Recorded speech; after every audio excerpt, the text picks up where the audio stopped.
महाराष्ट्रात तीव्र उष्णतेनंतर आता पाऊस पडण्याची शक्यता व्यक्त केली जाते। महाराष्ट्रात 30 आणि 31 मार्चला मेघ गर्जनेसह वादळी पाऊस आणि वाऱ्याचा इशारा दिला जातोय। भारतीय हवामान विभागाने 30 आणि 31 मार्चमध्ये हवामानासाठी इशारा जारी केलाय। या दरम्यान राज्याच्या काही भागांमध्ये दुपारनंतर आभाळ ढगाळ होऊन मेघगर्जनेसह पाऊस आणि वादळी वारा आणि विजांचा कडकडाट होण्याची शक्यता व्यक्त केली जाते।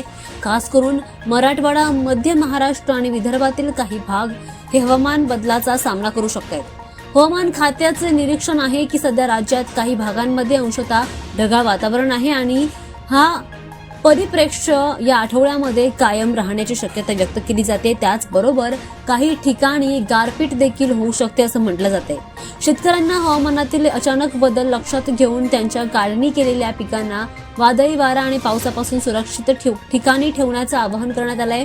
कृषी विभागाने पिकांचं नुकसान टाळण्यासाठी आवश्यक ती खबरदारी घेण्याचा सल्ला देखील दिलाय। यानंतर आता हवामानात बदल होऊ शकतो, त्यामुळे नागरिकांनी आणि शेतकऱ्यांनी स्थानिक हवामान आणि अपडेट्सवर नजर ठेवणं महत्त्वाचं आहे।